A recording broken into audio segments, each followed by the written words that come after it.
বন্ধুরা, মাঘী পূর্ণিমার দিন ভুলেও করবেন না এই সমস্ত কাজ, নইলে আপনি আপনার নিজের দুর্ভাগ্যকে যেমন ডেকে আনবেন, ঠিক তেমনি আপনি আপনার স্বামী সন্তানের চরম ভয়ঙ্কর অমঙ্গলকে ডেকে আনবেন।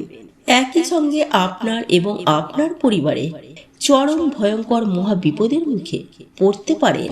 হ্যাঁ বন্ধুরা, আপনি একেবারে ঠিকই শুনেছেন, কারণ আজ আমি আপনাদেরকে এমন বিশেষ বিশেষ কিছু দিক তুলে ধরব যা প্রত্যেকের জানা প্রয়োজন। বন্ধুরা, আপনারা প্রত্যেকেই কম বেশি জানি যে হিন্দু সনাতন ধর্মে এমন বিশেষ কিছু কিছু দিন রয়েছে যে দিনগুলিতে আপনি স্বাস্থ্যের কথা মেনে চলতে পারেন, তাহলে সুনিশ্চিতভাবে বলা যেতে পারে যে আপনি জীবনে অনেকখানি সৌভাগ্য লাভ করতে পারবেন। তাই আজ আমি আমার এই ভিডিওটির মাধ্যমে আপনাদেরকে জানিয়ে দেব যে আগামী বুধবার 12ই ফেব্রুয়ারি মাঘী পূর্ণিমার দিন এমন বিশেষ বিশেষ কিছু কাজ রয়েছে, সেই কাজগুলি আপনারা কিন্তু ভুলেও করতে যাবেন না, নইলে আপনার নিজের অজান্তে আপনি আপনার এবং আপনার স্বামী সন্তানের বিপদকে ডেকে আনবেন। ঠিক তেমনি আপনার জীবনে এসে উপস্থিত হবে নানান রকমের ঝুট ঝামেলা ও চরম ভয়ঙ্কর দারিদ্রতা। তাই আপনি যদি ভয়ঙ্কর বিপদের মধ্যে পড়তে না চান, আপনি যদি আপনার স্বামী সন্তানকে নিয়ে সুখ শান্তি সমৃদ্ধিতে ঘর সংসার করতে চান, তাহলে আগামী বুধবার 12ই ফেব্রুয়ারি পবিত্র মাঘী পূর্ণিমার দিন এই সমস্ত কাজ করে নিজের দুর্ভাগ্যকে কখনোই ডেকে আনবেন না।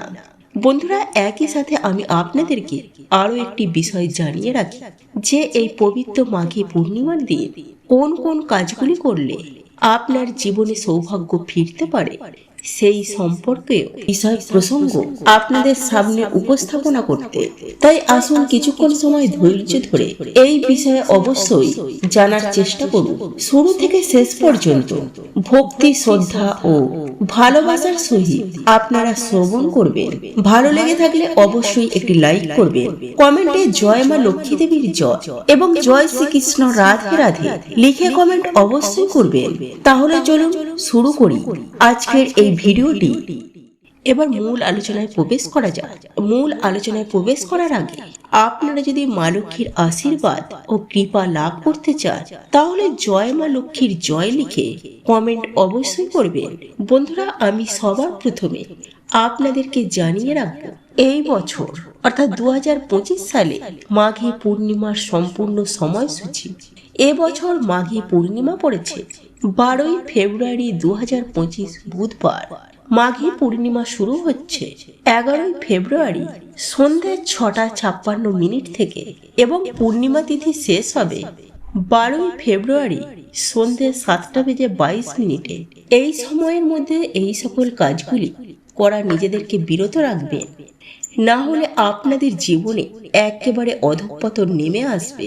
যাই হোক বন্ধুরা, আমি সবার প্রথমে যে বিষয়টি আপনাদেরকে অবগত করাবো আর তা হলো, বন্ধুরা, এই পবিত্র মাঘী পূর্ণিমার দিন কখনোই বেলা পর্যন্ত ঘুমিয়ে থাকবেন না। এই পবিত্রতম দিনে সকাল সকাল ঘুম থেকে উঠে আপনি সবার প্রথমেই যেটি করবেন, বাড়ি ঘর দুয়ার পরিষ্কার পরিচ্ছন্ন করে নিয়ে অর্থাৎ বাসি পাঠ সেরে নিয়ে আপনি তাড়াতাড়ি স্নান করে নেবেন। তবে বাসি পাঠ সারার আগে আপনারা সকালে ঘুম থেকে ওঠার পর আপনাদের যে বাড়ির প্রধান দরজা আছে, সেই প্রধান দরজায় 1 ঘটি জল অতি অবশ্যই ঢালবেন। তারপর বাসি পাঠ করে স্নান করে মা লক্ষ্মী এবং প্রভু নারায়ণের পুজো আরাধনা করবেন। বন্ধুরা, আপনারা কোনো মতেই এই দিন বেলা পর্যন্ত যেমন ঘুমাবেন না, ঠিক তেমনি সন্ধ্যাবেলায় আপনারা ঘুমিয়ে থাকবেন না। বন্ধুরা, মনে রাখবেন, এই সকালবেলা এবং সন্ধ্যাবেলায় কখনোই আপনি কোনো রকম খাদ্য আহারও গ্রহণ করবেন না এবং এই বিষয়টি অতি অবশ্যই মেনে চলবেন, কারণ শাস্ত্রে স্পষ্ট উল্লেখ করা রয়েছে যে সকাল সন্ধ্যায় যে ব্যক্তি ঘুমিয়ে থাকে তার ভাগ্য ঘুমিয়ে যায় এবং এই সময়ে খাওয়া দাওয়া করাটাও খুব একটা শুভ বলে পরিগণিত করা হয় না। তাই ঘুমানো এবং খাওয়া থেকে এই দুইটি সময়ে নিজেদেরকে বিরত রাখবেন। বন্ধুরা, এরপর দ্বিতীয় যে কাজটির কথা বলবো তা হলো সকালবেলা ঘুম থেকে উঠে কখনোই বাড়ির মধ্যে ঝগড়া, কলহ, অশান্তি, পরের বিষয়ে আলোচনা করা অর্থাৎ পরচর্চা করা, কাউকে ছোট বড় ভাষায় কথা বলা, কোনোভাবেই এই সকল অধার্মিক কাজ আপনি কখনোই করবেন না। আর আপনি যদি এই সমস্ত কাজ ভুলেও করে থাকেন, তাহলে মা লক্ষ্মী আপনার প্রতি অত্যন্ত রুষ্ট হবে। ঠিক তেমনি আপনি কিন্তু ভগবানের আশীর্বাদ ও কৃপা থেকে বঞ্চিত হবেন।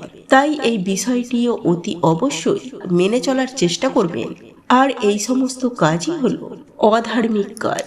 বন্ধুরা, যারা সমাজে থেকে ধর্মের পথে চলে না, তারা এই সমস্ত কাজ করে এবং জীবনে চরম ভয়ঙ্কর মহা বিপদের পড়ে।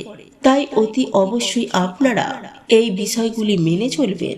বন্ধুরা, এরপর তৃতীয় যে বিষয়টির কথা জানিয়ে দেব তা হলো, বন্ধুরা, আগামী বুধবার পবিত্র মাঘী পূর্ণিমার দিন আপনারা কোনোভাবেই কোনো মানুষকে মনে প্রাণে আঘাত দিয়ে কথা বলবেন না বা বড় কোনো কথা বলে তাকে কষ্ট দেবেন না।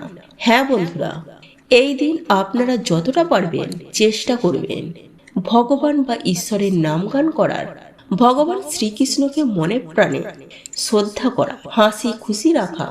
দেখবেন সুনিশ্চিত আপনার এবং আপনার পরিবারের মঙ্গল হবেই হবে। বন্ধুরা, এরপর চতুর্থ যে বিষয়টির কথা জানিয়ে দেব তা হল, বন্ধুরা, আগামী বুধবার মাঘী পূর্ণিমার দিন আপনারা কোনো মতে আপনি যেমন তুলসী গাছে হাত দেবেন না, ঠিক তেমনি এই পবিত্রতম দিনে আপনারা তুলসী পাতাও তুলবেন না। সেই সঙ্গে আরো একটি বিষয় আপনাদেরকে জানিয়ে রাখি যে এই পবিত্র মাঘী পূর্ণিমার দিন কোনোভাবে কোনো প্রাণীকে যেন আঘাত করা বা হত্যা করার চেষ্টা করবেন না। ঠিক তেমনি এই দিন কোনোভাবে কোনো গাছ কাটবেন না, কারণ এই মাঘী পূর্ণিমার দিন প্রকৃতিও কিন্তু মাকে স্বাগত জানাতে প্রস্তুত থাকে। আর আপনারা নিশ্চয়ই জানেন যে মাঘী পূর্ণিমা মানে মা লক্ষ্মীর পুজো আরাধনা করার দিন। তাই এই বিষয়টি অতি অবশ্যই মেনে চলার চেষ্টা করবেন।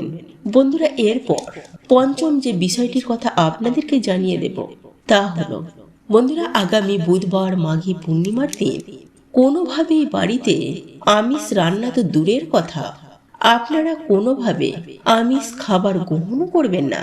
হ্যাঁ বন্ধুরা, আপনারা একেবারে ঠিকই শুনেছেন। পূর্ণিমার দিন মাতা লক্ষ্মী এবং নারায়ণের পুজো আরাধনা করা হয়।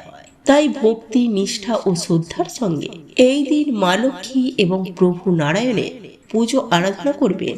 বাড়ির মধ্যে আলপনা দেবেন, সম্ভব হলে সত্যনারায়ণের সিন্নি দেবেন। কোনোভাবে বাড়ির মধ্যে আমিষ খাবার গ্রহণ তো করবেনই না, ঠিক তেমনই বাড়িতে রান্না করবেন না। নতুবা নিজের দুর্ভাগ্যকে যেমন আপনি নিজেই ডেকে আনবেন, ঠিক তেমনি আপনি আপনার সংসারে চরম ভয়ঙ্কর দারিদ্রতাকে ডেকে আনতে পারেন। তাই এই বিষয়টি অবশ্যই মাথায় রাখবেন। বন্ধুরা, এরপর যে বিষয়টির কথা বলবো তা হলো যে আগামী বুধবার মাঘী পূর্ণিমার দিন আপনারা কোনো মতেই চুল, নখ, দাড়ি এই সমস্ত কাজ করবেন না, অর্থাৎ সমস্ত প্রকারের কর্ম এই দিন গোড়া থেকে নিজেদেরকে বিরত রাখবেন। এবং একই সঙ্গে আপনাদেরকে জানিয়ে রাখি যে এই দিন যদি কোনো ব্যক্তি মাথায় সাবান, শ্যাম্পু দেন বা এই সমস্ত কর্ম করতে যায়, তাহলে তাকে আপনারা আটকাবে। হ্যাঁ বন্ধুরা, আপনাদের বাড়িতে থাকাকালীন অবস্থায় যেন কোনোভাবে এই সমস্ত কাজ বাড়ির লোক যেন না করে, এই দিকটা খেয়াল রাখবেন। নইলে মা লক্ষ্মী আপনার গৃহ ছেড়ে চলে যেতে বেশি সময় লাগবে না।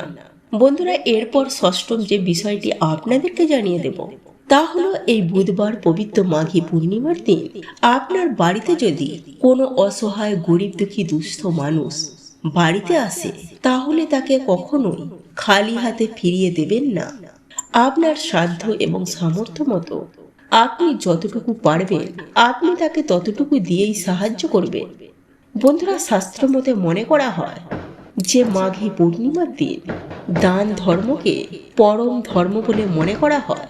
হ্যাঁ বন্ধুরা, শাস্ত্র মতে মনে করা হয় যে যে সকল ব্যক্তি এই মাঘী পূর্ণিমার দিন যদি কিছু আপনার সাধ্য সামর্থ্য অনুযায়ী কোনো গরিব, দুঃখী, অসহায় মানুষকে কিছু দান করতে পারেন, তাহলে সেই দান আপনাদের অখণ্ড পুণ্য দান হিসাবে সঞ্চিত হবে এবং আপনি একজন অখণ্ড ভাগ্যশালী হয়ে উঠবেন। কারণ একটা কথা মনে রাখবেন, যদি কোনো মানুষকে দান করা হয় তাহলে তা আপনার কমে যাবে না, বরং আপনাদের জীবনে যেমন অখণ্ড সৌভাগ্য লাভ করা যায়, ঠিক তেমনি আপনি যা দেবেন ভগবান বা ঈশ্বর এর থেকেও দ্বিগুণ আপনার কাছে ফেরত পাঠাবেন। তাই এই বিষয়টি অবশ্যই মাথায় রাখবেন। এছাড়াও আপনাদেরকে এটা বলে রাখি, আপনারা এই পবিত্র মাঘী পূর্ণিমার দিন কোনো মতে বাড়ি ঘরদুয়ার অপরিষ্কার অপরিচ্ছন্ন করে রাখবেন না। বিশেষ করে আপনার বাড়ির সদর দরজাটি পরিষ্কার পরিচ্ছন্ন করে রাখবেন। তো এই ছিল আমাদের আজকের ভিডিওটি কেমন লাগলো তা কমেন্ট করে অবশ্যই নিজের মতামত জানাবেন। ভালো লেগে থাকলে অবশ্যই একটি লাইক করবেন। কমেন্টে ভক্তি, ভালোবাসা ও শ্রদ্ধার সহিত জয় মা লক্ষ্মী দেবীর জয় বা জয় শ্রীকৃষ্ণ রাধে রাধে একটি বারের জন্য হলেও লিখে যাবার জন্য অনুরোধ জানাচ্ছি। আর আপনি যদি আমাদের চ্যানেলে নতুন দর্শক হয়ে থাকে তো বিশেষভাবে অনুরোধ করব চ্যানেলটি অবশ্যই সাবস্ক্রাইব করে পাশে থাকা নোটিফিকেশন বেল আইকনটি অন করে রাখবেন। তাহলে সকলে সুস্থ থাকুন, ভালো থাকুন পরম করুণাময় ঈশ্বরের অশেষ কৃপায়। তো আবারও কথা হবে আপনাদের সাথে নতুন কোনো ভিডিওর বিষয় নিয়ে।